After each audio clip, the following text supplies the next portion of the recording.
செவ்வாய் ஓர டைமில் வந்து வெற்றிலை தீபம் ரெகுலராகவே போட்டுட்ருக்கேன். இந்த வாரம் செவ்வாய் ஓர டைமில் மதியானம் 1 to 2க்கு வெற்றிலை தீபம் போடலான்னு சொல்லிட்டு வீட்டு வேலையெல்லாம் முடிச்சுட்டு கரெக்டாக 1 to 2க்கு சாமி கும்பலான்னு சொல்லிட்டு ஸ்டார்ட் பண்ணிட்டேன். ஃபஸ்ட்டு டிவியில் வந்து முருகர் பாட்டை போட்ட பிறகு சாமி ரூமில் இருக்க எல்லா விளக்கையும் முதல்ல ஏற்றிட்டேன்.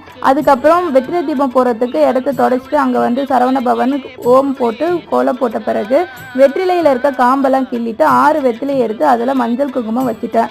அதுக்கப்புறம் ஒரு தட்டை வச்சு அதில் வந்து பூ போல் வெற்றிலையை வந்து விரித்து வச்சுட்டு என்னுடைய வேலை எடுத்து வச்சுட்டு அதுக்கு பூவெல்லாம் வச்ச பிறகு அகல் விளக்கு வச்சு அதில் நெய் ஊற்றி நான் கிள்ளி வச்ச காம்பை எடுத்து அந்த வந்து விளக்கில் போட்டுட்டு அதுக்கப்புறம் வந்து தீபம் ஏற்ற ஆரம்பிச்சிட்டேன். இன்றைக்கி பிரசாதமாக கற்கண்டு வெற்றிலை பாக்கு வச்சுட்டு பஞ்சபாத்திரம் இருக்க தண்ணியை மாற்றிட்டு அதில் கற்பூரத்தை வந்து நுணுக்கி போட்டுட்டேன்.